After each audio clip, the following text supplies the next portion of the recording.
Namaste and good evening.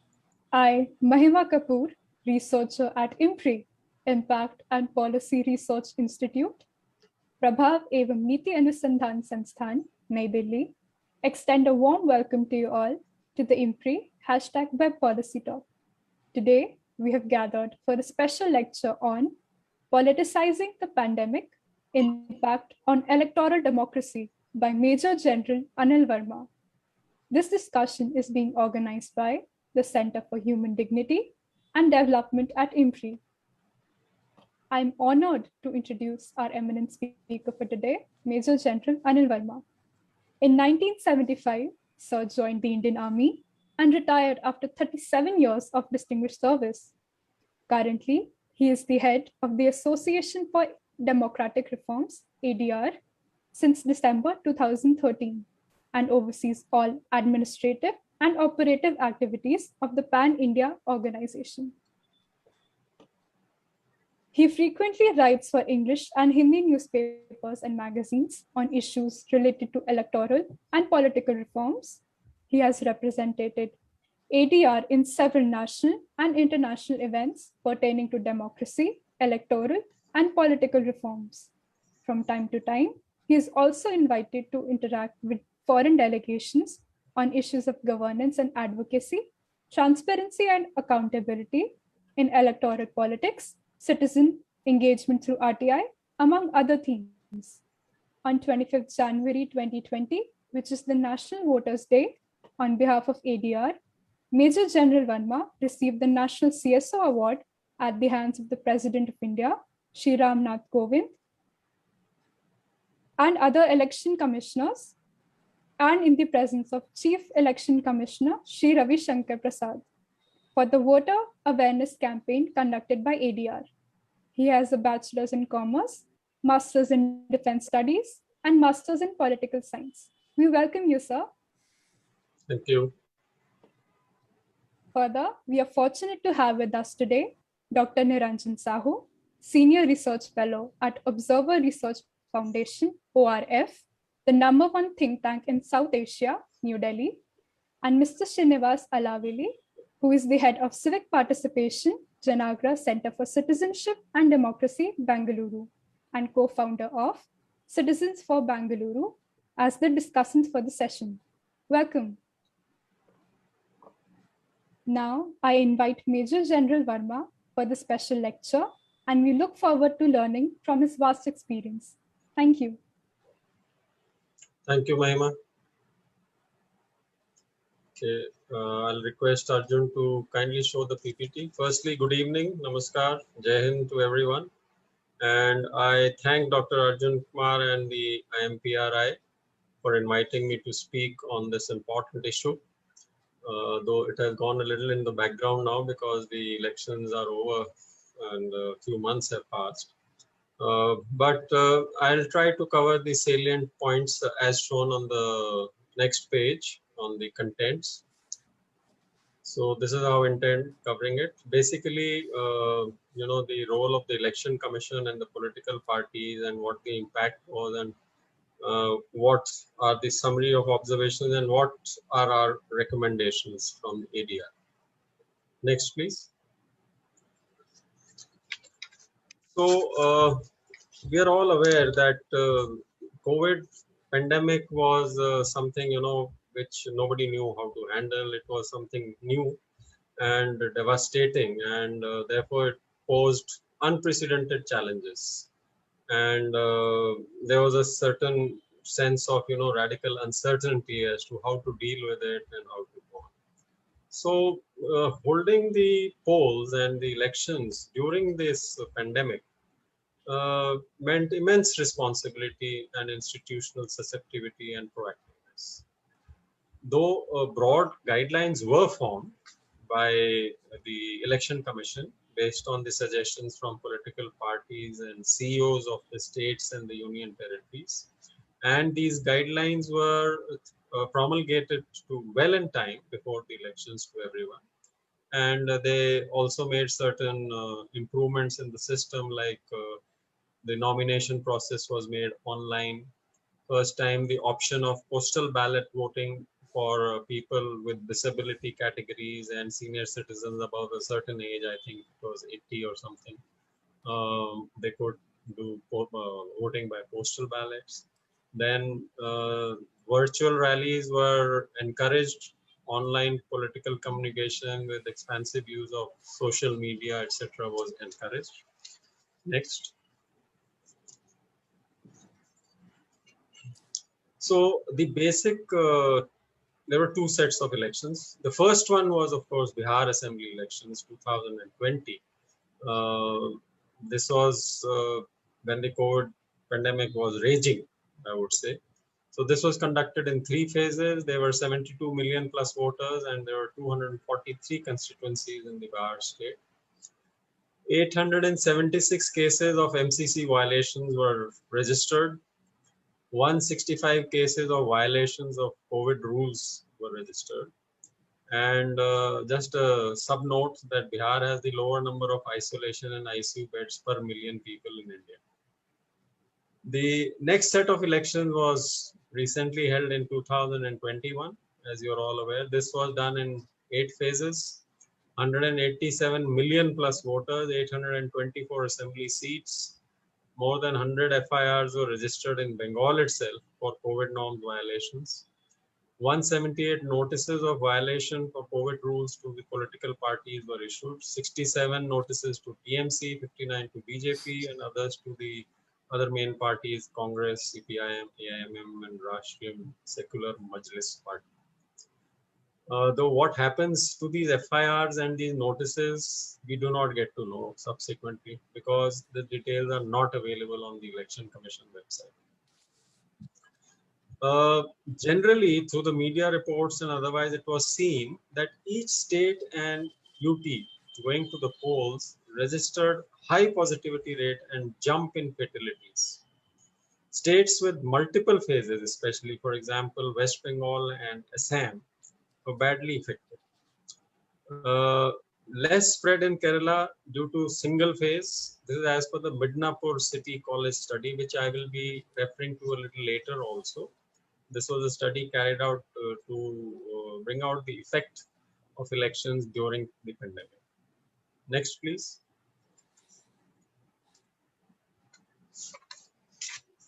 So this actually picture I have selected just to show, the expectation versus reality. Now, if you see on the left is the picture of a model polling booth, where proper marking has been done and people are standing at the distance and thermal temperature is being taken and everybody is wearing masks and all that. And certain guidelines which the Election Commission had given for the health, safety, both for the personnel who were manning the polling booths, who were conducting the elections, as also for the voters were being followed. But at the same time, you will all recall that to the media reports, reporters from different channels were roaming around all over the states and reporting from different towns, cities, and urban areas and rural areas. And the above arrangements which are shown in this picture were not really followed in all the other places. Then reality, if you see the picture, we are all aware, everything was on social media, the pictures, videos, etc., where, thousands of people were attending the rallies and all the parties were involved. All the leaders were involved. And the tragic part was, as reported by the media, more than 1621 teachers and support staff passed away from COVID-19 during the poll duty in UP Panchayat elections, which were held a couple of months back. Next, please. So, coming back to this Midnapur City College and Indian Center for Space Physics findings, this was conducted in June 21. The couple of highlights which were confirmed was firstly that the political campaigns and election activities significantly impacted the coronavirus spread in India. The second was that the study confirmed a significant rise in effective contact rate and effective reproduction numbers during the election bound period and immediately after. If you see the infographic of Hindustan Times, there was a reporter who attended these separate rallies organized by BJP, TMC and Sanयुkt Morcha in West Bengal during the elections. And you can see he is nicely covered, the various safety measures as per the guidelines of the Election Commission, which were supposed to be followed, how they were flouted. All the parties, I mean, he's just taken these three main parties of West Bengal elections. So you can see most of the things, they were flouted. Next, please. Now I come to the aspect of politicizing the pandemic. Firstly, over the vaccination. Even during the campaigning period, political parties and leaders promised free vaccines if brought to power. BJP's Bihar manifesto and campaign in Bengal, they kept saying this thing. In Tamil Nadu, the Chief Minister Palaniswamy made similar prophecies. Mamata Banerjee announced free vaccination to 18 and above if elected. And there was a lot of controversy, as you are aware, about the picture of the Prime Minister on the vaccine certificate, which I don't think was removed. It is still there, because when I took a printout of my vaccination, it is still there. The second thing was the controversial remarks over the efficacy of vaccine, which was, also discussed by various parties, especially in UP. I think there were a lot of remarks made about it. Opposition parties made claim to slam the vaccine approval prior to elections. Akhilesh Yadav said Covaxin is a BJP vaccine. Another politician from UP claimed that the vaccine may cause impotence. BJP made inaccurate claims that compared India favorably with US and UK in terms of vaccine efficacy and cost effectiveness. So the election frenzy overtook the health emergency which the nation was facing. And party leaders gloated over massive turnouts at the rallies. I don't have to take names, you people are aware of whom I am referring to. The EC continued to hold multi-phase polls despite requests for clubbing them together. Parties held huge rallies while the Election Commission gave warnings that were in vain, which were not followed. They did not take any strict measures. Now coming to the role of the Election Commission. Holding elections at a time when the threat from the virus had not abated was not questioned and was construed as the ECI's constitutional responsibility instead. Of course, it is a constitutional responsibility, and there's no denying that. But I don't think there was any debate whether they should be postponed or not. Elections in West Bengal over 8 phases and its breakup over different constituencies were alleged as giving an unfair advantage to the BJP.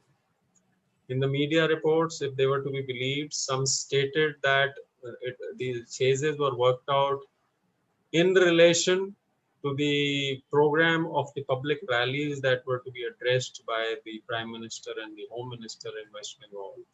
And therefore, 8 phases were there, because if you recall, the last West Bengal election, they were held in 7 phases. This time they increased it to 8. ECI was not able to restrict the election rallies and road shows from becoming spectacles in the violation of COVID norms. It was perceived as partisan. I mean, the Election Commission was perceived as partisan. Regulations of the electoral space through the MCC remained uneven. What I mean by that is that the opposition parties complained that certain people are being let off with violations while the others are being ticked off by the Election Commission. So inadequate and partisan response from the ECI is a pressing issue. And even though the courts took cognizance of the same, it was too little and too late for any course correction. So if you see on the, just a minute, please go back.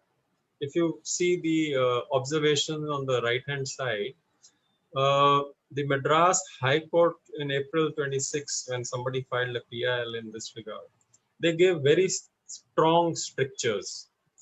Of course, when they said you should be put up on murder charges probably to the election commission, that was not really a part of the judgment. It was a general observation made by the judge, but it was going a bit overboard. I think it was not called for, and that is why the Election Commission of India went to the Supreme Court and contested this observation of the Madras High Court. But the fact is that the Election Commission was found wanting in having the instructions, guidelines, whatever you call them, which they issued to be implemented by the political parties. Next, please. So the question comes that when it's a body which is empowered, they have a lot of powers with them, and they resort to expressing anguish and wringing of hands and ki bhai hum to kya kare type of this thing, and being unable to constrain certain star campaigners and leaders instead of taking stringent action against them. Had they taken stringent action against some high and mighty people, maybe things would have been better. The proposal for merging the last three phases of elections in the West Bengal was a very viable one, and which most of the parties and people agreed to it. However, it was not adhered to by the suggestion was not adhered to by the Election Commission, and they only curtailed the period of the campaign. They disallowed rallies and public meetings and Nukkad Sabhas from 7 p.m. to 10 a.m. But that was, I would say, too little too late. Now, while the pandemic put a brake on the normal life and politics, but the electoral process continued almost seamlessly at the cost of risking lives of the poll staff, voters, and of course the political leaders themselves. As we saw later on, certain political people who took part in the elections had to succumb to COVID. And in its own COVID guidelines cited for increased expenditure, the number of polling stations, etc., they were defied, as I mentioned earlier also, by the Prime Minister and the Home Minister themselves. So if the Election Commission issues guidelines and they are not implemented, this is highly unacceptable. If you see on the right side, there was a Citizen Commission on Elections, of which the chairperson was Justice Loku, and Mr. Wajahat Bhibullah was also one of the members. They said this is a damning indictment of the autonomy of the Election Commission of India. And they pointed out a number of issues in this report. They expressed grave doubts about the fairness of the Election Commission of India, the autonomy of the Election Commission of India, and they pointed out that a lot of people were excluded, like the migrants, the street people, people with disabilities, the transgenders, and such like people were not given an opportunity to be able to poll in the elections. Next, please. So now coming to the case of postponement of elections. Now, as you are all aware, elections are to be held within 6 months prior to the end of the term, whether it is of the parliament or the state assembly elections. And postponement by the Election Commission can be taken, can happen only when there are some extraordinary circumstances. Section 153 of the RPA states that once the notification for election has been issued, Election Commission can postpone elections provided it does not stretch more than 6 months. However, in an emergency, it can be postponed for 12 months and up to 6 months after the emergency is lifted. So exceptional circumstances are what? As stated, they are like natural calamities or law and order situations, or unforeseen circumstances beyond the Election Commission's control. So these are the type of reasons where elections can be postponed. So in this scenario, the Election Commission has to inform the government of its inability to conduct elections. And then the government has to decide whether to impose president rules and allow the elections to be. If you see, between February and August, there were several countries which postponed elections due to the pandemic.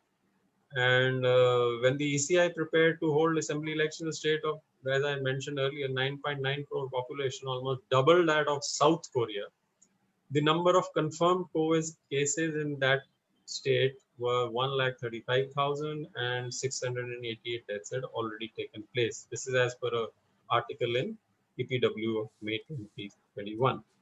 So I was seeing the analysis of the international organization IDEA.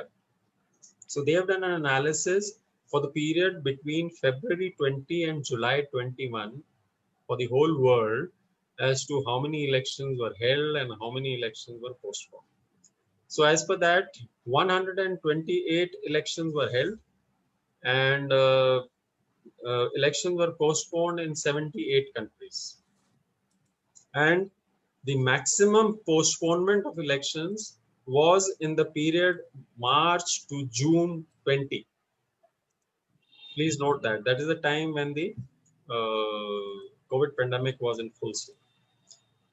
But surprisingly, I was seeing that there was just a marginal drop in the voter turnout. It was just 2 or 3% drop in these states in India where the elections were.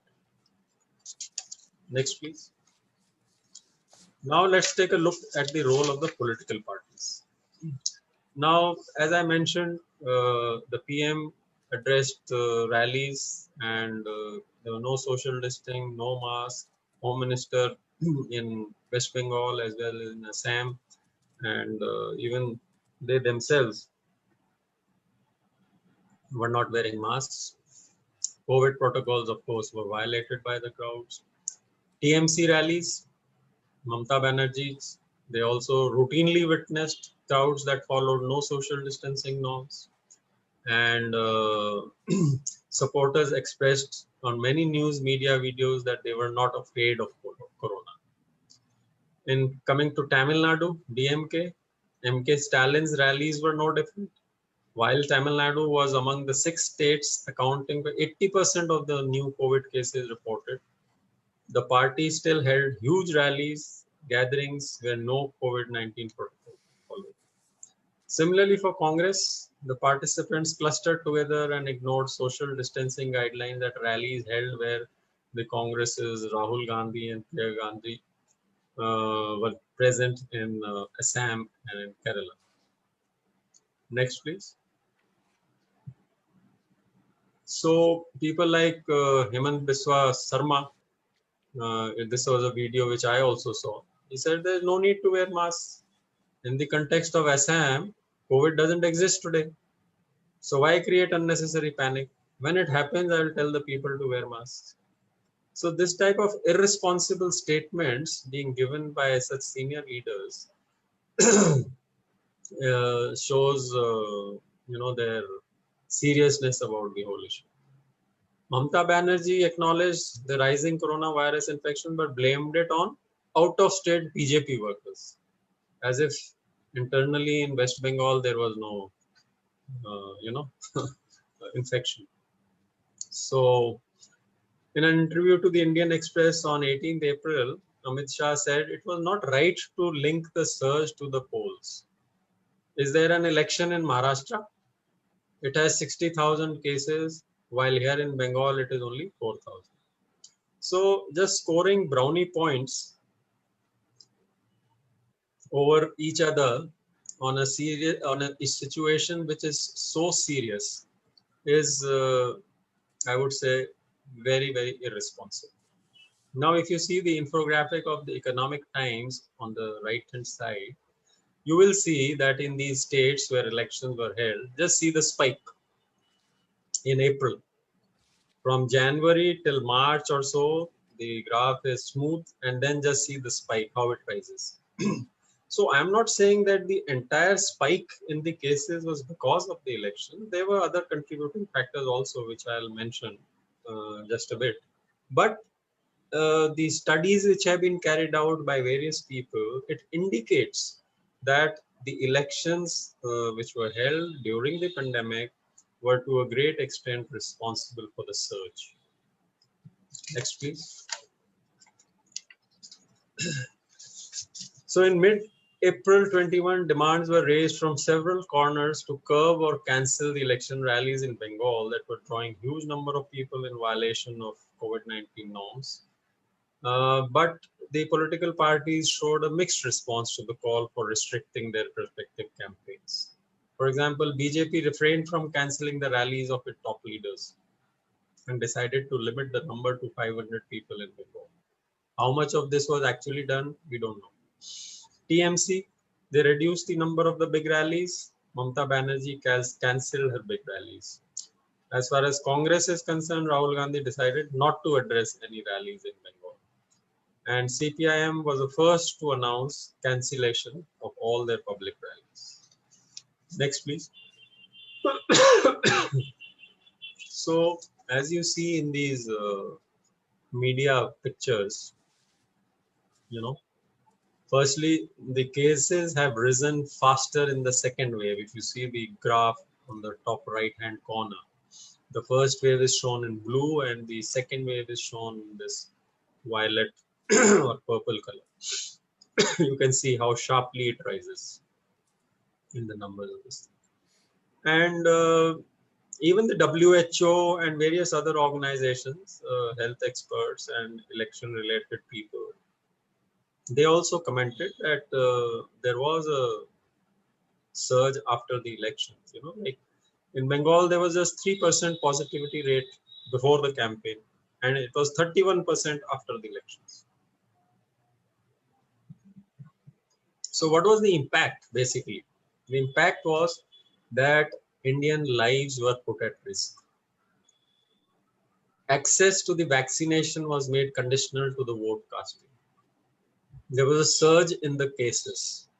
There was partisan decision making by the Election Commission. And a mockery was made of a health emergency by the political parties. Next, please. So, coming to the summary of my observations, firstly, the deployment of unhedged constitutional powers without political influence is important for eliciting the trust in the electoral process and to restore the electoral integrity. All political parties and their leaders violated COVID-19 norms. Even those who are heading the Ministry of Home Affairs, central and the state governments responsible for the implementation of the DMA. This doesn't augur well for the integrity of India's democracy and the interest of its citizenry. From playing politics over vaccination to defying COVID-19 protocols at rallies, star campaigners and party leaders made a mockery of the health emergency. While digital campaigning gained a little bit of precedence, but physical campaigning continued unabated until much was already lost in the second wave. Now, it is not known whether the ECI approached the government to discuss the feasibility of postponement of the state assembly elections till the pandemic situation improved. The raging pandemic provided a pretty strong humanitarian case for delaying the conduct of elections, where it might bring about immediate threats to the human life and security. After all, electoral democracy is what? It is a political system which is valued for greater well-being of the citizens. Holding elections when they might jeopardize lives would therefore be counterintuitive use of institutions designed to facilitate individual and collective preservation. Therefore, the next slide please. What is to be done? So our recommendation is that the central government should take the initiative to strengthen the hands of the EC in terms of the ability to conduct fair and impartial elections. It is also necessary for the Commission on its part to fully utilize the powers already vested in it by law. This is the recommendation of the Citizens Commission for Election, headed by Justice Lokur. And even ours, because Election Commission has these powers, but somehow I would say they are hesitant in using these powers, especially against the powerful two main national political parties, BJP and Congress. Now, while the EC needs to assert its powers, it must ensure that it is not selective in its treatment of the political parties. Hence, the EC needs to be manned by suitable commissioners who are unbiased, apolitical, and non-partisan. ADR has filed a petition challenging the constitutional validity of the current practice by the government in appointment of members of the Election Commission, and that is crucial here. ADRPIL seeks directions from the Supreme Court for constituting a neutral and independent collegium and selection committee for the appointment on the lines of the Law Commission 253rd report's recommendations. Powers of the EC in discharging its constitutional role are very wide. While the MCC, that is the Model Code of Conduct, has no statutory backing, it has acquired supplementary legality. Stringent implementation of the MCC would go a long way in placing the Election Commission beyond suspicion. Let me say with great emphasis, it is not the job of the Commission to control pandemics. Agencies such as the Ministry of Home Affairs, Ministry of Health and Family Welfare, and the NDMA must be questioned for their failure to manage this situation. While the courts may come down heavily on the Election Commission, they refrain from commenting on the role of the political parties and questioning their conduct during the elections. Most importantly, the welfare of the citizens is government's responsibility.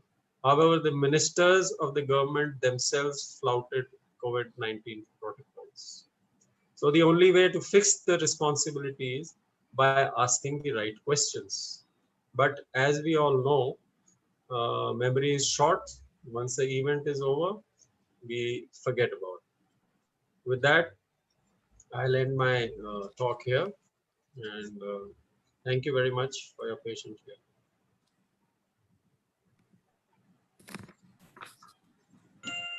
Thank you so much, sir.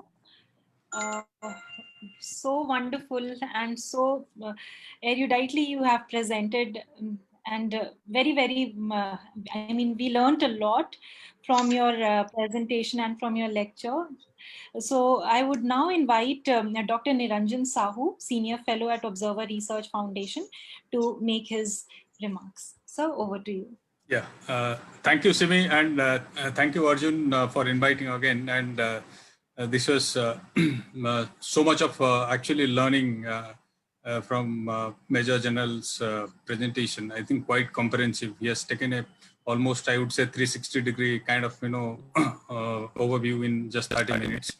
I would not like to repeat many things he said, but I think the recommendation that he gave is actually very vital. In fact, if we have to learn something, from this kind of, experience, I would say very, very bitter experience that we had, especially the assembly elections. This should not go waste, I think.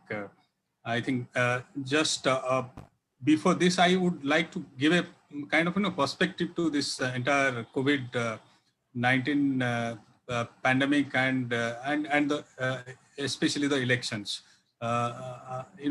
Just to theorize it a bit. I mean, regular and periodic elections are actually, the fulcrum of, a democratic system. Without election, in regular and in sort of a particular period, then it becomes actually democratic system becomes irrelevant in many ways. So in that sense, this pandemic was a huge, is continuing to be a major challenge, especially to conduct regular and periodic elections.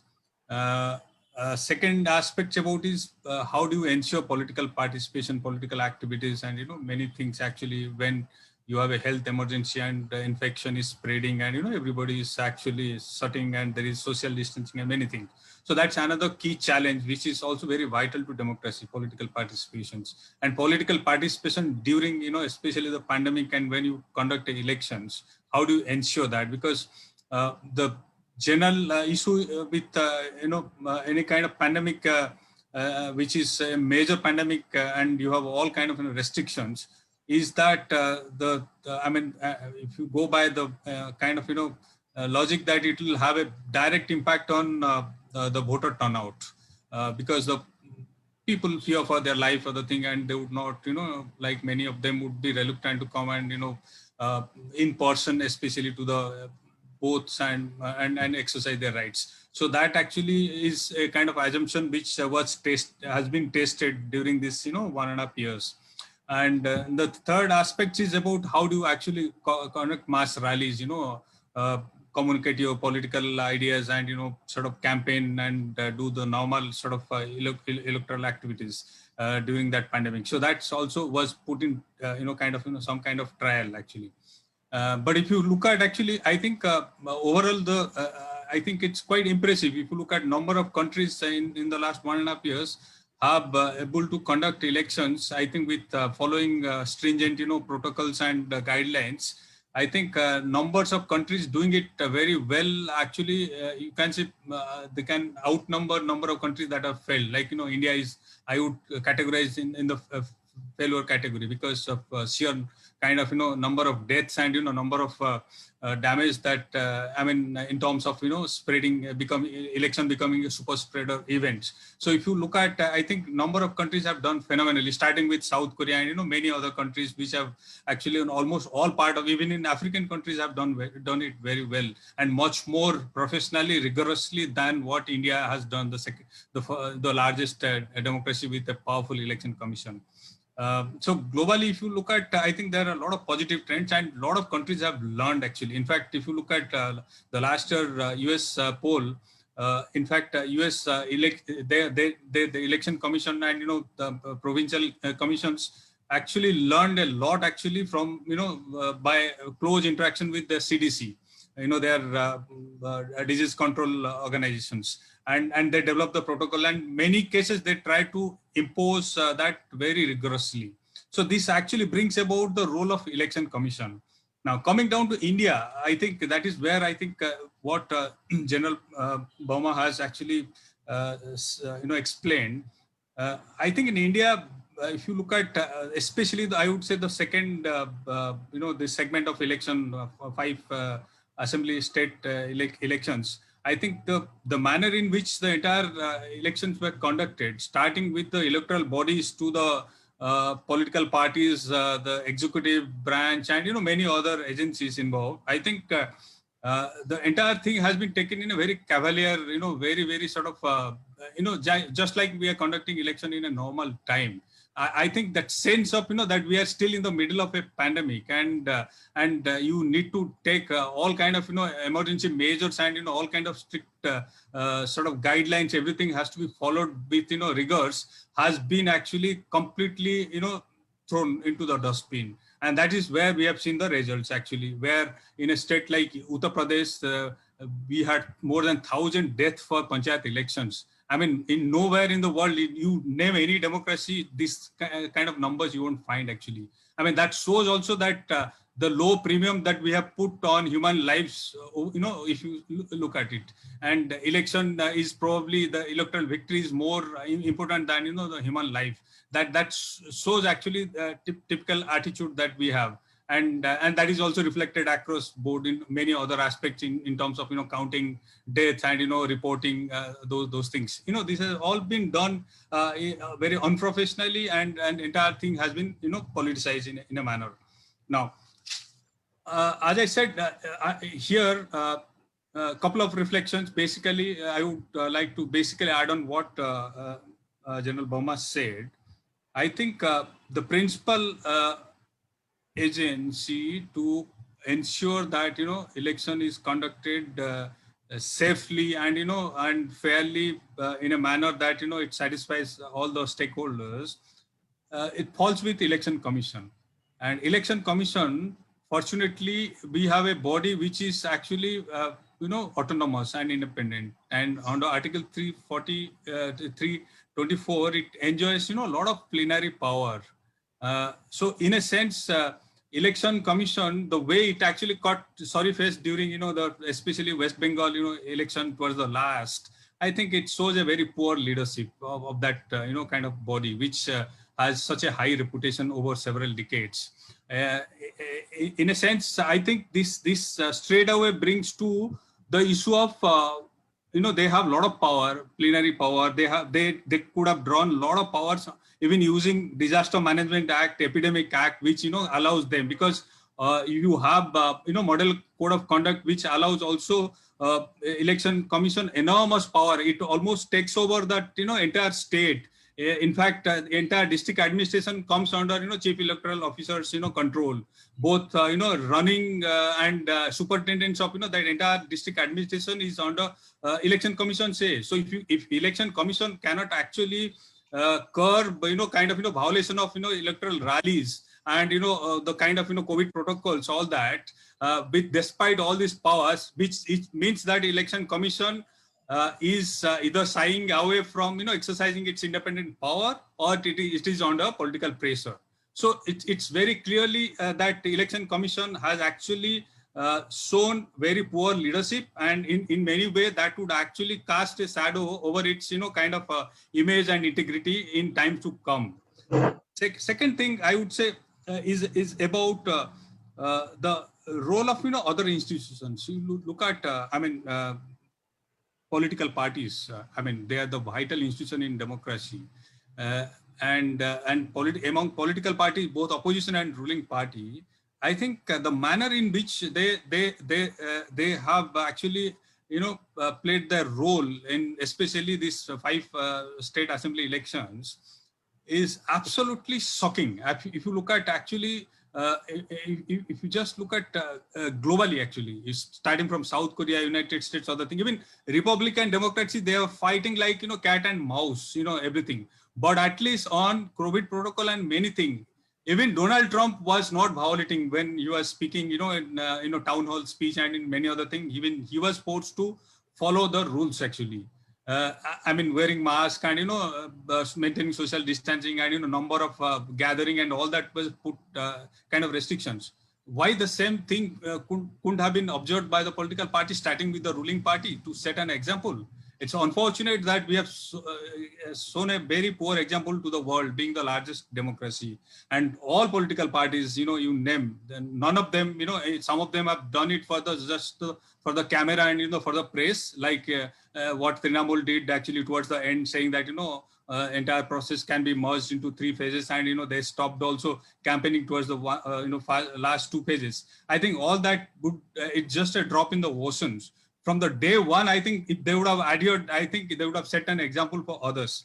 So the third thing, I think, is also role of, never forget about the role of judiciary, which is very complicated and ambivalent. Like Madras High Court, and some of them might have given a lot of sound bites for the press and other thing. But on the whole, if you look at the way judiciary acted in Uttar Pradesh, is actually more, the entire Panchayat election was supposed to be postponed. It was actually the High Court, that Allahabad High Court pushed it actually, and it gave the state actually a kind of a deadline, that they have to conduct the election by this and this month, even when the pandemic was peaking in many states actually. So it is judiciary also in majorly flawed also here in certain cases, and judiciary especially postponing election, other thing has no business. It is purely the business of the Election Commission, whether to postpone elections, or even in many way to delay in several cases, or even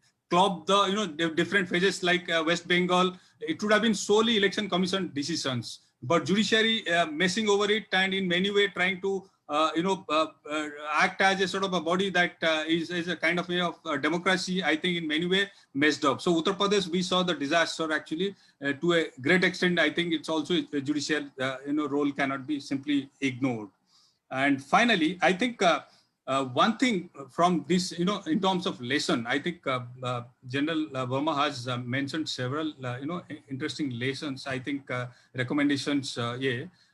One thing I would say, if the Election Commission, which enjoys still, a lot of credibility, and as a body, which should actually not just forget the lessons that from especially during the second wave, the election, the manner in which it conducted the elections, despite the surge, and and the manner in which it failed, to prevail over the political parties, and conduct, check those rallies and mass contacts, adding to the the spread of the infections. I think they must institute a kind of a sort of inquiry or a sort of proper forensic analysis of where they went wrong and how they can salvage whatever reputation they have lost. I think they should not have, from this disaster, I think they should learn a lesson, and for future, because we simply don't know how long this pandemic will continue, and in future also pandemics are also going to be there. So in a sense, these are going to be part and parcel of democratic process. So Election Commission should not actually waste this this opportunity to learn a lesson and how to better prepare for the next similar kind of event. Thank you. Thank you, sir. Very, very valid points you have raised. Now I would like to invite Mr. Srinivas Alavilli. He's representing Janaagraha. Sir, from Bengaluru. Sir, over to you. Thank you.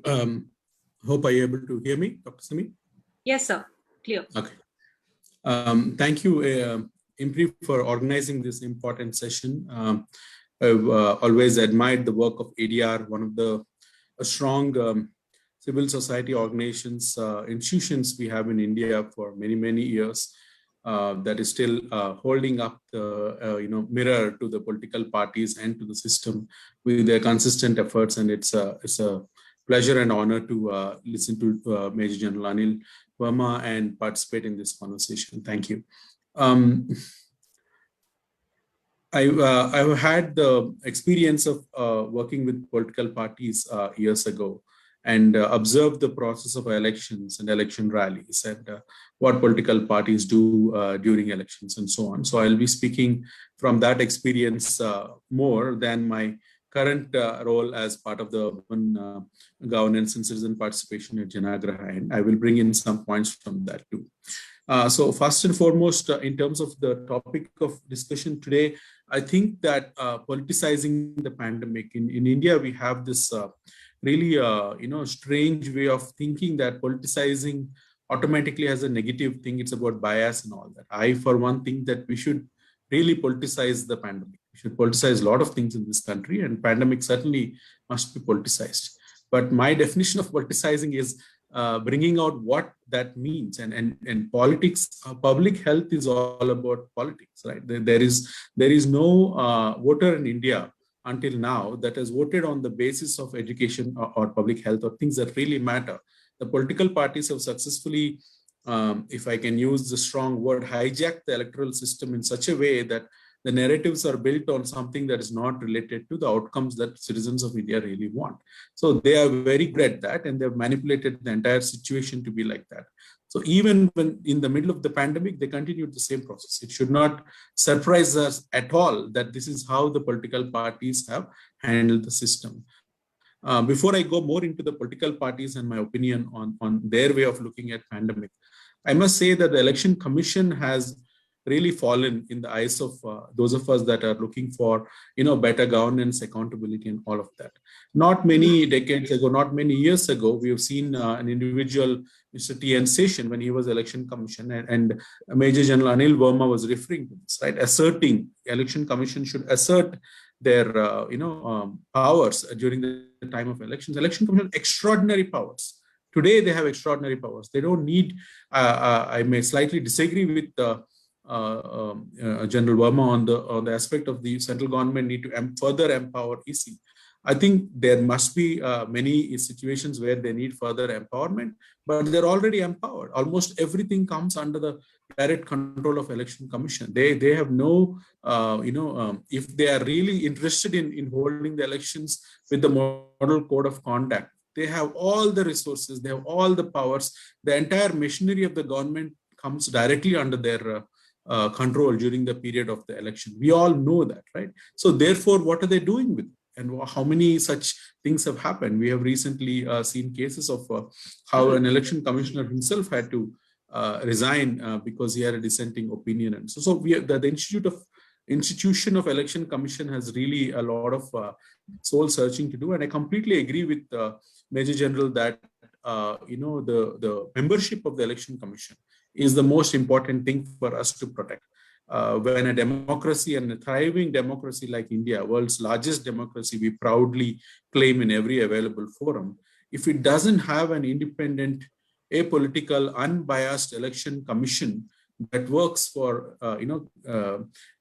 thrive, for making our electoral democracy thrive and ensure that not a single vote is wasted, and the norms of the election, the model code of conduct, and how free and fair election is conducted with a level playing field for all political parties, our democracy is at a serious threat. And this is a statement that is made often, so often that it no longer makes an impact. But in events like this, we must really think again about that. The role of the election commission, the maintenance, in all the way from the beginning of the maintenance of voter rolls to actual conduct on the polling day and all of that. So it is completely broken in many, many ways. And the pandemic is just the latest edition of the shortcomings of the election commission that we have. And when the election commission becomes yet another institute that's that is in the hands of the people in the power, then we are at a serious risk. The number of phases in West Bengal is mind-boggling. We haven't discussed that much today, but I think just that one act of splitting the election into 8 phases, and as per many opinions and educated guesses that these things are done to favor a particular political party or other, is unpardonable in the event during the pandemic. So we must really introspect and think about the role of the election commission and the kind of decisions they're making, the calendars they're producing, and when the civil society comes together and raises these issues, I think there's at least some sense of fear and wanting to do the right thing in the upcoming people that lead the election commission. So I really hope that conversations like this will raise the seriousness of this matter. If Election Commission of India is not unimpeachable, we are in a serious risk to our own very existence as a electoral democracy. And this is the single biggest lesson that we must learn out of this pandemic handling of election commission, in my humble opinion. When it comes to political parties, a lot of the previous speakers have talked about the rallies that they conduct and all of that.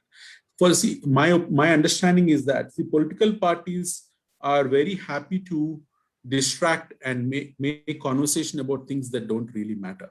So they have created a situation at this point, and people of India, voters of India, are also partly responsible for this. But what they have done really is to conduct elections into some kind of a race. Elections are like IPL, elections are like a tennis match, it's like who wins. There are deep-rooted problems, and I'm too small a person to get into that in front of this accomplished panel. But the first past the post system is the single biggest problem that we have.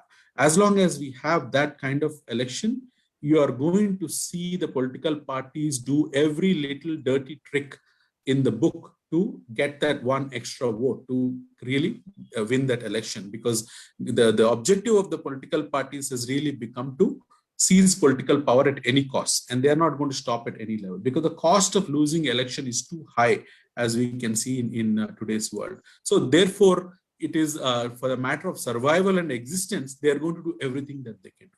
Why do they do rallies? Why are there so many thousands of people in the rallies? Do people that go to the rally vote for the party or the leader that's speaking in the rally? Do they even listen to what is being said in the rally? Do they have loyalty to the people that have brought them there? Are they going to go back and tell everybody what they heard in that particular rally?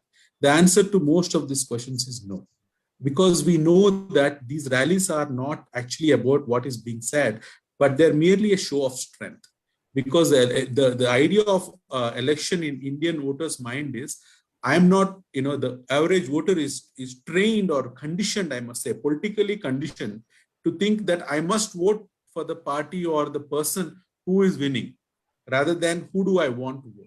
So this is a very strange situation that has been created where everybody's trying to see who is going to win. Okay, so that's the winning horse. So let me bet on that winning horse. So it is almost farcical that the political parties play this game of who's winning, who's losing, and the media and everybody gets into that. You hardly see any discussion of the merits and demerits of the candidates. It doesn't matter. Indira Gandhi famously said, if I put a lamppost, it will win on my name. Right? Same thing the current prime minister can probably say that, and probably you won't say it publicly, today. But that is true. A lot of people owe their very existence. The getting of the party ticket itself is seen as a biggest victory or accomplishment. So what happens after that? Somebody else will take it. So when we make elections hyper local, it is about the conscience, it's about the people, it's about the candidates, then we are going to get better outcomes from our elections, even in the first past the post systems. But what we have seen in the last 10 to 15 years is that centralization of elections, as if we have a direct PM election or a direct CM election. Our constitution does not have that. But today our entire election process is about that. Most people probably don't even know that they are going to vote for an MP who's going to vote for a PM or an MLA who's going to vote for CM. They are voting for the CM and the PM in their mind. Okay, because I want that person to be a CM or a PM, here I need to vote for this particular symbol. So that is the degree of electoral wisdom or intelligence that we have in the average voter. And I'm not talking about the people that are really engaged and involved in that. I'm talking about the larger majority of the people that are voters of India. Most of the people in India, and many studies have been done, that how much time do people think on politics in their lives, right? So those of us on this panel and the people that are watching this and participating, we have deep interest in politics and development and governance and things like that. But an average citizen of the world spends less than 1% of her time thinking about governance and politics, because they're trying to lead their lives and they don't care to bother what's happening, which is the party, what are they doing. This is not something that they have. So they've been politically conditioned to think in a certain way, and that is hurting our electoral democracy. There is no outrage from the public, for example. At least I haven't seen it. Why are you holding these elections right now? Why can't you let the wave pass or things like that? I've rarely seen anything like that, because they don't think it is their right to question or even demand such a thing.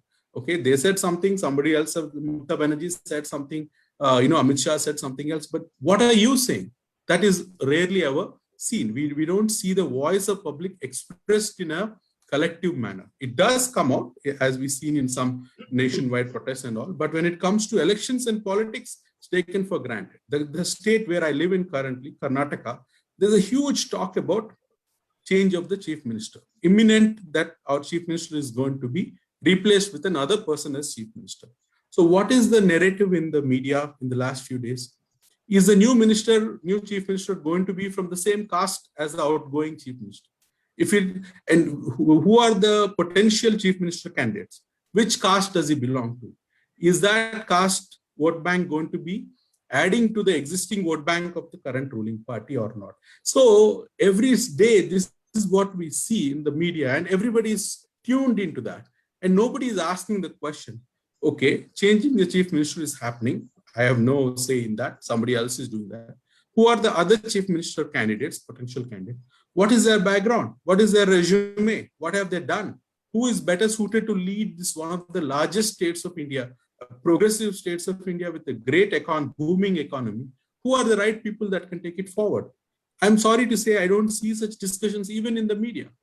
Whether it is on social media or mainstream media, the discussion is always about who is in whose camp and how much votes that they can bring in and what will happen if this person is put in. So we have reached a situation where the topic of governance is not a topic of elections. It doesn't matter really. Elections are really something else. It's a sport. It just comes and goes, and people are also used to the fact that before elections, their life will be in a certain way. After election, the life will be in certain, the same way. Maybe one or two small things will change. So that's also understood. So how will you lose an opportunity like pandemic? The pandemic is a brilliant opportunity for opposition political parties, for example, to bring out the gaps in the public healthcare system. Public health system in India is dismal, and the responsibility for that lies with all political parties, not just the current party in the union government or any regional party in a state government, but entire political party spectrum should take ownership of that.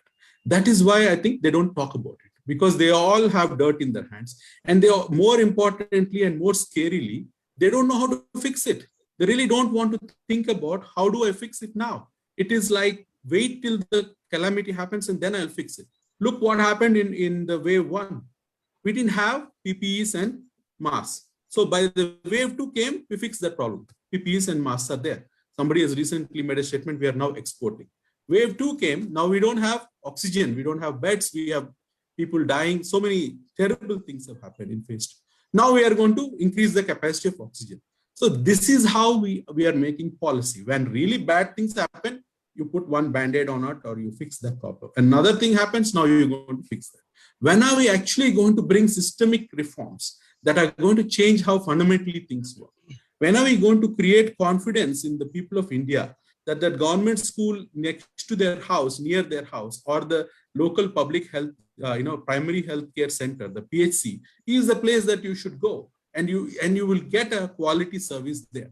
And how do you make that happen? We have so many missions, National Rural Health Mission, we have Ayushman, we have so many schemes that are announced and executed in different ways, Arogyashri to give insurance and all of that. But where is the thinking in terms of creating the public healthcare system? That is not there. And this could have been the main narrative of the elections. Two parties would have argued with each other how they are going to prepare the state better for the phase 3. And you should vote for us because we are going to do this, this, and this, so that we can minimize deaths and reduce the impact of corona on our state. Nobody says that. What do they say? They say we'll give vaccination free, and somebody will say, how can you give vaccination free? You can't do that. So again, it's a debate on topics that really don't, and now everybody's forgotten about it. I just saw in news that the Delhi High Court or somebody said that if somebody made a statement, I think it was Kejriwal that made a statement that if somebody you cannot pay rent, the government will pay rent for you. So the court has asked, are you doing it? Because you made a statement, so we're going to hold you accountable for that. And I'm really curious to know what the court is what's going to happen in this case, because if this actually goes through, I think we can imagine the impact of consequences of this, because the number of lies that the statements that are made are utter lies and shameless, things that are said during the course of elections, all forgotten at the thing. We've trained everybody. And if let's say if I ask somebody in media why, you know that it doesn't really matter. So it's no longer important to write about it or discuss about it. So we are, it's like normalizing an abnormal behavior. That is what is happening with us. And what we saw in the pandemic is really an exaggerated case of that. Our elections, their system is broken in many, many ways. And therefore, this is a big, wake-up call for all of us to look at our political system. Elections are just a small slice of the overall political system, but they are the ones that dictate who comes in and who goes. I think the citizens of India also have a lot to, learn from this. And the more the media and, the responsible citizens of India, the organizations that try to create awareness, work in a way that instead of giving up on the fundamentals, and like ADR, keep talking to people about criminalization of politics and all kinds of things that they're the last bastion in a way, in the sense that even that is no longer impacting people. 42% of the latest Council of Ministers have criminal record. Nobody bats an eyelid. Life goes on. So I think I've said too much already. Thank you so much for giving me this opportunity. Thank you. Thank you, sir. Very interesting and important points you have raised. And in fact, there are a few complementary questions also to which you have already responded to. So now with Major General's permission, sir, would you like to respond to what Niranjan sir and Srinivas sir had to say, or do you want to go straight to the question and answers? No, they both made very relevant points.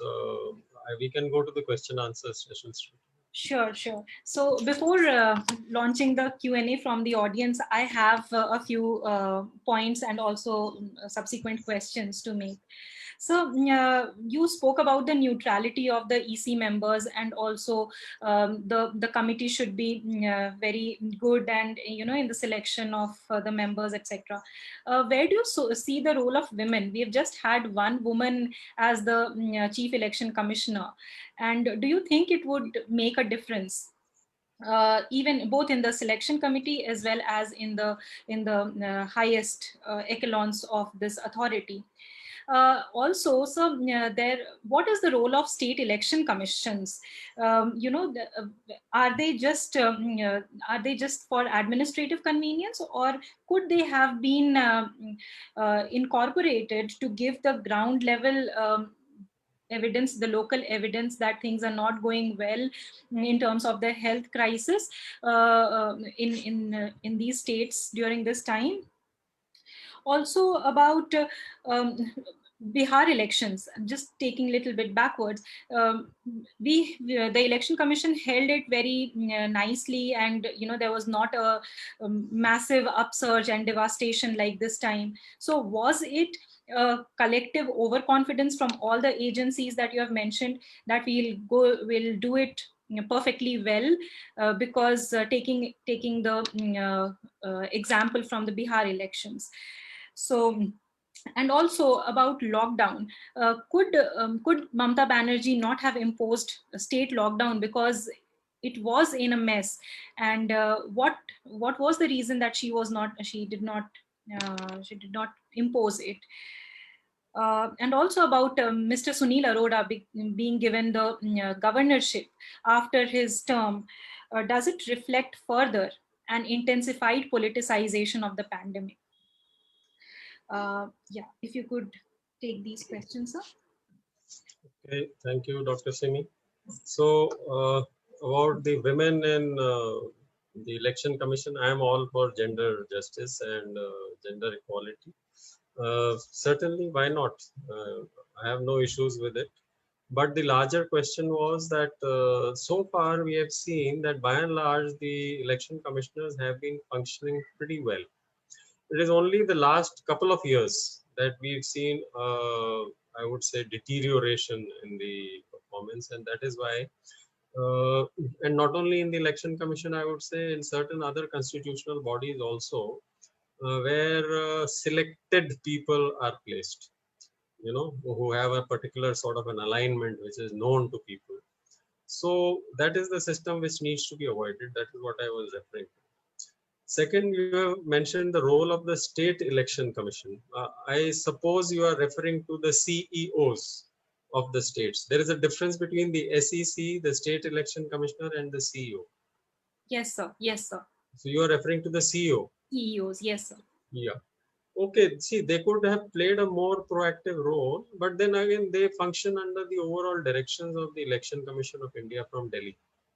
So on their own, yes, they could have taken more stringent measures, because after all, like we know, this election commission has tremendous powers under Article 324 of the Constitution.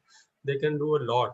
And this was mentioned by someone in passing, and it is also one of the questions I was seeing. There is one anonymous questioner who's given 7 questions, not given his name.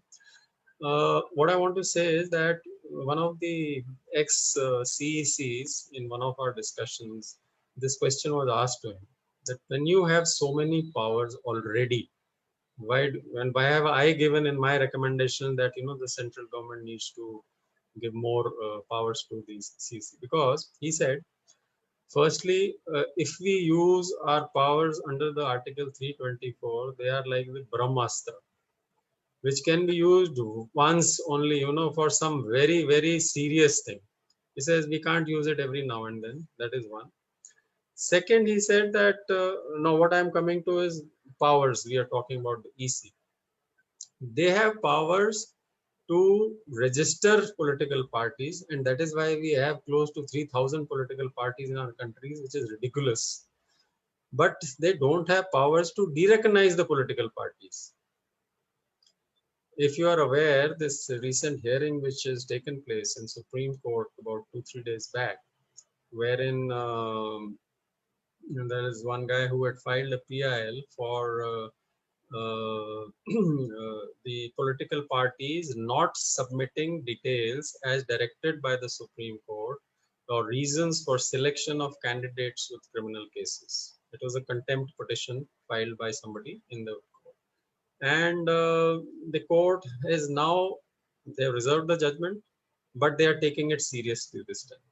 Though in the media you must have said that one of the judges has said that what do we do? Hamari sunta nahi koi. I mean, that is a ridiculous type of a stand being taken by these people who can change things.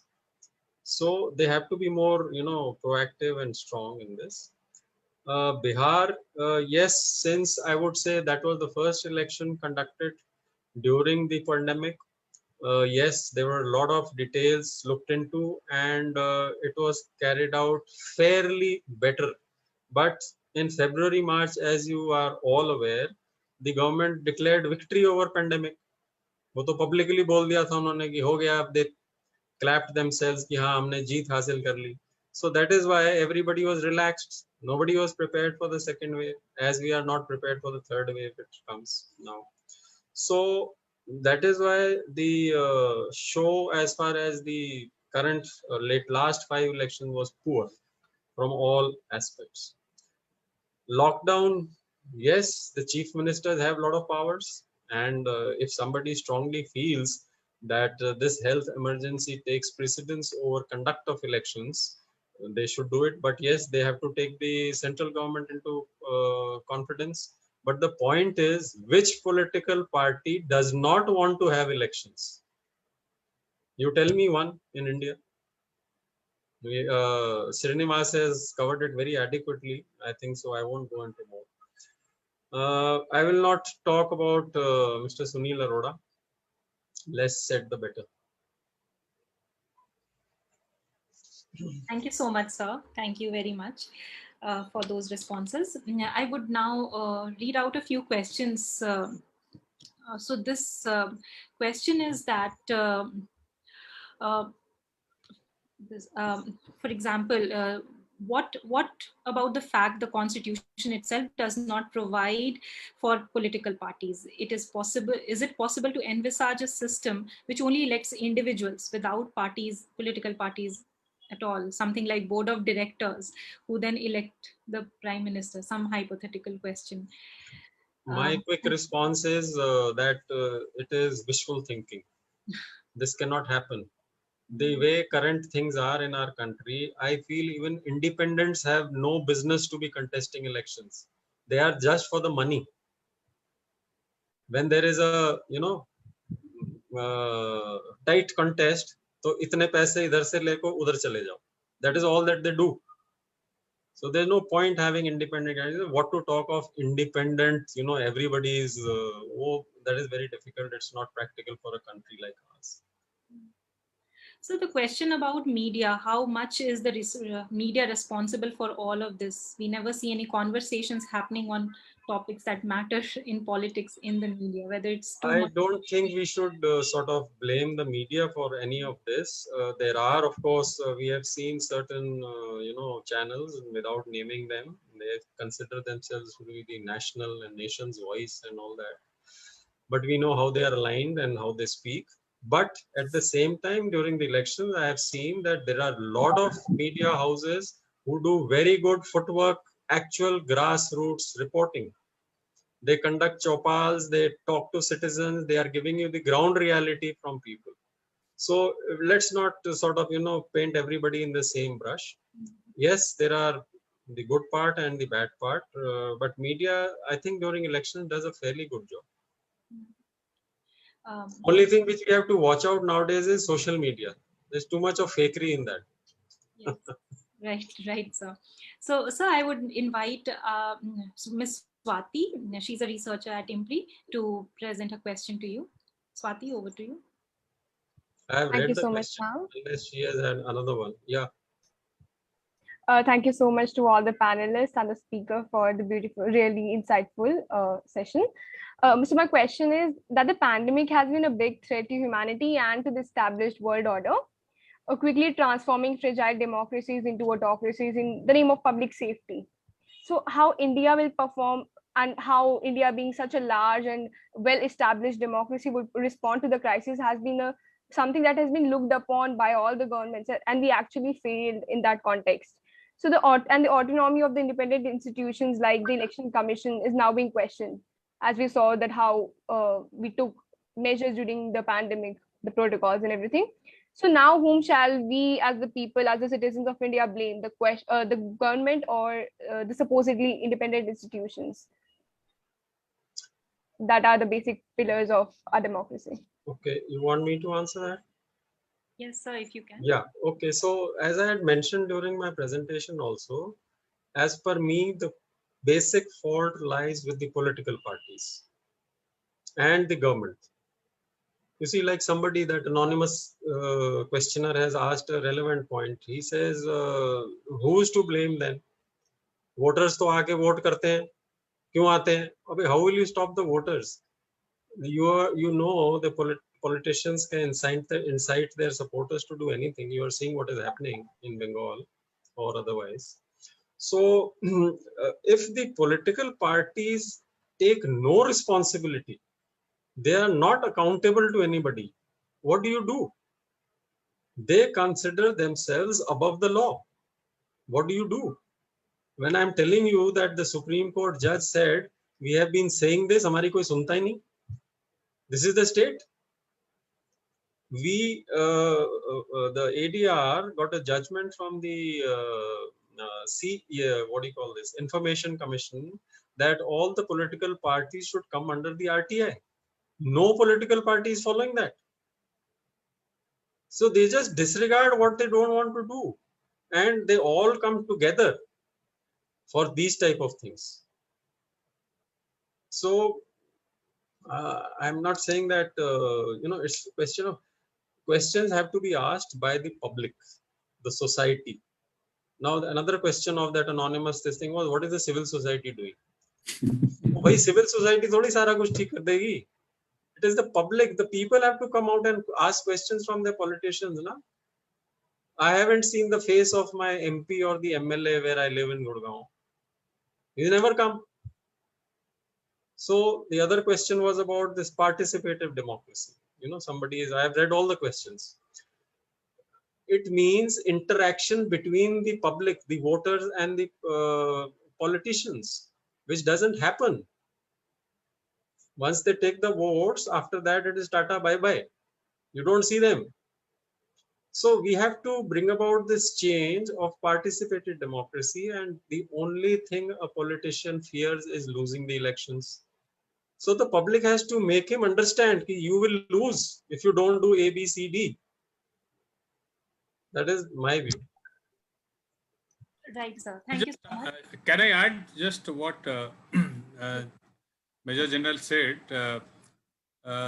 See, entire thing I think is basically in our democratic system. Entire thing is actually, it begins and ends with the election.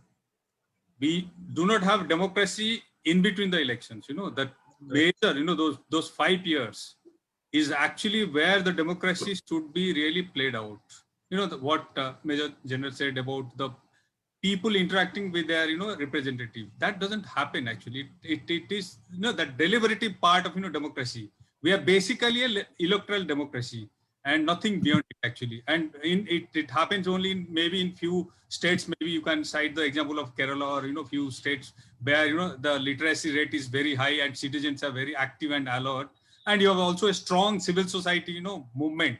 There is a legacy factor also, which pushes them to in many ways. Otherwise, if you look at the entire Hindi heartland, you look at the eastern zone, central India, many part of it, it's basically, it's just like a festival happens every 5 years. And once, people are given all kind of freebies, and then they feel happy. Caste, communities, religion, everything is played out like a true festival. And once that is done, they don't give a damn actually. And that's the reason why the political parties, whether it's a ruling political party or even opposition party, they behave so arrogantly and so, in a sense, actually, you simply feel helpless, actually. Ruling party, of course, they have all the levers of power, but look at even opposition party. I mean, can you approach many MPs or MLAs? They are unapproachable in many ways, actually. And the most important thing is actually, you look at accountability. Where do we have the mechanism to fix accountability? You look at the state of our institution, what Major General said and what Srinivas also said, is about, look at the state of judiciary today. Forget about the election commission. Judiciary today is showing its helplessness. As if they don't have power, they have power. If they want, they can. They, in previous decades, they have put chief secretaries, many senior politicians on the and have demanded accountability. Why can't they do it today? So there is something, institutional culture, the culture of complicity, or in many way, actually many things have actually converged to produce the kind of most hopeless situation that we today see about democracy, where average person feels helpless. And many of the institutions which were doing a stellar job earlier decades, today they fear. You can easily see it, what's happening to the press actually today. You can easily see what's happening to many of the independent institutions today. So the climate of that entire democratic climate has actually gone through a kind of a different day in last few years, and that has a chilling effect actually on every institutions. Same election commission, General Verma would actually say in just 4-5 years back how much assertive and how what kind of way with all the always there'll be accusation and blames on certain aspects of election and other thing, but election commission was doing a stellar job in many cases. Today, it's not doing actually. Yeah, Dr. Simi, may I come in? Yes, sir. Just to interrupt, they had a press briefing when Tejasvi Yadav had said that the certificates are not being given to the winners. So they made it at around 12 at midnight. So they are assertive at times. Yes, Srinivas, sir, over to you. If you can quickly present your point. Look, I'll keep it brief. I appreciate the opportunity. So the aspect of participatory democracy is beaten to death, right? We talked about it a lot. And in fact, I think participatory democracy is alive and thriving in India, judging by the number of people that come on the streets for CAA or formulas or things like that. You see that all the time. And at Janaagraha's end in the cities where we focus on, we see a lot of citizens coming together to fix their streets and the footpaths and the lake, and there's a lot of volunteering that happens. This is also participation in democracy. What we don't have is a formal institutional sustainable models of participatory democracy. It is some years back, many of you remember when Jairam Ramesh as a minister did the hearings on the GM for foods. There was no standing room in those halls, and people had so many opinions and they come in. So whenever those kind of forums are created, there is public input coming in, and all the angst and the opinion on the social media will actually spill into the real life and on the ground also. So at Janaagraha, what we try to do, because we believe that the participatory democracy is best achieved at a local government level to begin with. As we create a more aware citizens, active citizens that want to participate in the city governance, that's how they get into the model of working with them. And we have programs like participatory budgeting, right? So the citizens of Bengaluru, for example, give inputs to our city corporation called the BBMP on what they want to see in the next year's budget. We collect all that input, analyze it, remove the duplicates and remove things that cannot be done, and then create a system where those inputs can actually make sense to the municipal corporation, their engineers, their finance department, and convert it into line items in what needs to be done in the budget. So the institutional mechanisms for participation in cities already exist through the 74th Amendment and the community participation law and all of that. That's called ward committees. We have ward committees in India. Guwahati, in the case of pandemic handling, many cities have created citizen committees at the ward level. Why did they do that? Because they figured out that the decentralized way of governance makes more sense to handle the pandemic. So now if that process continues for managing the streets, for managing the mosquitoes during the dengue season and urban flooding, that is participatory democracy too. And that is a participatory governance that people can actually experience and see the impact of it. So I would like to ask the panelists to think more about this and the organizers and think of how participatory governance can begin at this level. We have the Gram Sabhas in the Panchayat level, and we have the ward committees in the cities. So finally, using this opportunity, I'm going to appeal to Major General Verma that ADR should start tracking the municipal elections, start tracking the candidates that stand for the municipal elections. We haven't done that. We somehow haven't given importance to the people that are the closest elected representatives. Somebody said the MLA hasn't seen me, MP hasn't seen me. Has the councillor seen you? Because more than the MLA and MP, the municipal councillor, the corporator should be street, should be saying hello to you. You should be able to reaching out to her. Is that happening? And that's where gender balance can be achieved too, because nearly 50% of municipal councillors are today women. So there's a lot of women in governance. We are not leveraging that. We are not strengthening that system. When we do that, a lot of good things will happen, because all the research shows that when women are in elected positions, there are better outcomes for everybody. And that is irrefutable evidence from the panchayat for many years, from many states across India. Same thing can be done in cities. And that's how we can strengthen our political system from the grassroots to the next levels, is my opinion. Thank you. Thank you, sir. Thank you very much. So you have perhaps given some recommendations for the way forward, but we'll come back to you.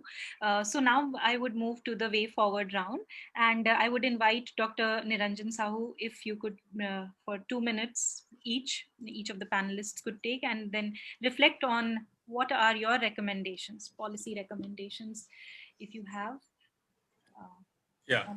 Thank you. I think, I shared some of those things during my comments.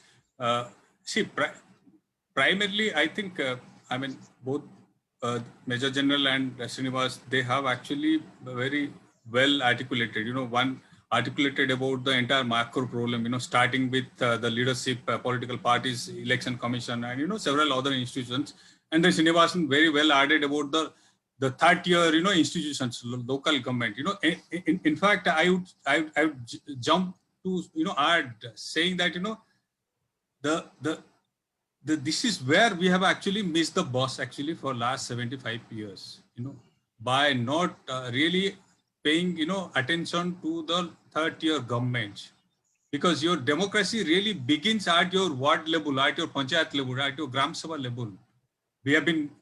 What we have actually, democracy is basically a sort of kind of, institutional architecture, a kind of, structure in which, MP, MLAs are elected and sent to parliament or, assemblies, and they represent. But just imagine if you really want to have because even in indirect democracy, we have a mechanism to have direct democracy through third tier, institutions, where representative and the citizens will have, opportunity to interact. And, in many ways that would actually lead to a lot of, policies at the upper level. That's not happening. Our democracy has remained basically Lok Sabha and assembly level. And all other things that we have done is basically ritual, 5 years kind of, rituals. And then institutions, like what we have today, are actually facing the onslaught of the executive. When you have, this is not just to blame the executive today. Executive at any point of time, which had, enjoys full political majority, had also tried to boss over the institutions, exert pressure, and it was done during the Congress time. Even this was the case also with Nehru's period. One of the most democratic prime minister, very liberal prime minister, also never hesitated to use the executive power to pressure the institutions. Like you look at the first amendment, look at several other constitutional amendments that happened during Nehru's period, because that was the time when executive was enjoying absolute majority. It can do boss over and just do anything. And in this period, it reached the pinnacle, and we have seen the other side of it. Now we are facing a sort of a BJP onslaught, which enjoys, BJP of Vajpayee's time, when you had a coalition government, had a different character altogether. But when you have the same party, which enjoys majority, it changes the way. So I'm saying there we have to actually really think in terms of check and balance. What check and balance can be put? And that cannot be just exerted by, just a handful of institutions like, judiciary or media. I think a lot of these things have to actually be with the citizens themselves. If the citizens do not actually become a real stakeholders in the democratic process, what I'm talking about democratic process, not about elections, it is between the elections, if they don't make their representative accountable and responsible and answerable to them, and if we continue elect, people who are history sitter criminals and, people with all dubious credentials and wealthy candidates, many of them are, mafia, mining mafia and all kind of things. They're just basically here actually to get elected and, do their bidding in the parliament and assembly for different kind of, policy influence. So in a sense, we have to actually ask this hard question. And I think the fundamental aspect is that we have to pay more attention to the third-tier institutions, strengthen the panchayat bodies, strengthen the, municipal bodies, and there we must assert. And if we can actually tighten our control there, I think it will have an effect actually at the Lok Sabha as well as assembly level. And so I'm saying it should begin from a very, very, kind of, I would say, at a level, at the level which is very much closer to our, day-to-day life actually. And that is where I think we must assert. If we don't do, we'll be all the time, finding fault in some institutions and some MP and other thing, and nothing would happen actually. Right. Thank you, sir. Srinivas sir, if you have any concluding points. Thank you. Yeah, I've Dr. Niranjan covered the local government aspects, so I'll skip that, and I really appreciate that he made the point. On local government, the only thing I will add is ward committees. That should become like a buzzword that all of us should be talking more about and support. In terms of going forward, next steps for Election Commission, I think Election Commission should take a very stringent view about poll code violations in terms of using caste and religion in election speeches and dividing people. And they should not hesitate to disqualify candidates. I think those are the kind of things that can actually teach the candidates or the party leaders a lesson. Without disqualifying from the elections, they'll keep doing that. So the moment you start doing things like this, at least there'll be some fear that this is anti-constitutional and I should not be doing this in an election rally. They should make really serious attempt to do this. And the other point is really about whether the people, what they're doing during elections and in between elections, right? So we need to, the reason that happens is that the MPs and MLAs today are pretty much powerless. They don't really have a role to play in terms of legislation. They don't have a legislative role anymore. They're just warm bodies. They are human count to give majority. Why is that happening? And the root cause for that is the party whip. We have, unfortunately, due to the anti-defection law, we've created this whip system, which has completely ruined the role of legislators in this country. It's about time that we demand, the civil society demands all political parties to remove the party whip and empower our own legislators. We have excellent MLAs and MPs in all parties all over India, and they're all reduced to dummies and just repeat what their party wants to say. Who gets a chance to speak up in the Lok Sabha and the Vidhan Sabha is completely broken. Our parliamentary democracy is hindered by this whip system. And when that goes away, you will see strong voices coming out, and you see the accountability of the MLAs and MPs. Today, they will have to run around ministers to get things done. When as the legislators, they can bring up your constituencies issues in the corresponding house, which is their fundamental duty, then they'll stop acting like super corporators or municipal councillors and worrying about water and garbage, and actually worry about the policy at a state and the union level. That's what needs to happen. Thank you. Thank you, sir. Thank you so much. Now I would invite Major General Verma to make his concluding points. And so if you could present your policy recommendations and also ways for electoral reforms, if possible. Okay. Dr. Simi, thank you. Most of the points have been covered by Srinivas and Dr. Niranjan. But I have already given the recommendation as far as this subject of today is concerned. Otherwise, electoral and political reforms is a very vast subject, and it would be a sort of stepping out of the domain today to talk about those things. I would say, as far as today's subject is concerned, one is human life and human dignity has to be seen very seriously by the government. As far as the Election Commission is concerned, it has to strictly implement the MCC. And if they have issued some guidelines, whether it is for the pandemic or whatever, they have to ensure that they are followed. They have a lot of powers, so they have to ensure that. And third important thing is the accountability of the political parties. Now, how to achieve that? That can be done only by the people when they, do it with the interaction with the politicians who come to them, and by the judiciary. So the judiciary has to come out of this mode of pussyfooting and, we kya kare, kaise karenge, wo. They have to assert themselves, and they are capable of passing certain strictures. For example, if any one of the parties' election symbol was frozen for not implementing this thing, they would have been held to pay. But they don't take such they are empowered to do this, but they will not do it because I had given the reason earlier. And the third important thing is, I said, the appointment of the right people, apolitical, non-partisan people who are selected by a group of eminent citizens who are including it in the body selecting the thing, and not only the government officials who sit down and appoint people.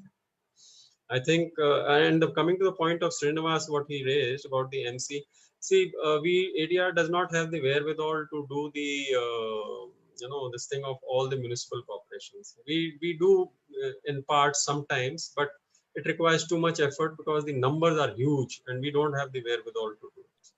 So that is why we are not actively engaged in. And so with that, I think I would end. I've already given my main recommendations in the presentation. Thank you. Thank you so much, sir. It was so enriching. Thank you. Now I would invite Ms. Anshula Mehta, Senior Assistant Director at IMPRI, to propose the formal vote of thanks. Anshula, over to you. Thank you. And I would like to formally thank everyone for joining us on behalf of the IMPRI Center for Human Dignity and Development. I sincerely thank our speaker, Major General Anil Verma, sir, for taking out the time to be with us today and for delivering this lecture on politicizing the pandemic, impact on electoral democracy. It was indeed a very enlightening and thought-provoking session. Thank you very much, sir. I am also grateful to our discussants, Dr. Niranjan Sahoo and Srinivas Alavilli, for joining us and sharing their insights and enriching the deliberation. Thank you. Thank you also to Dr. Simi Mehta for moderating the session, and to the entire IMPRI team for bringing this event to fruition.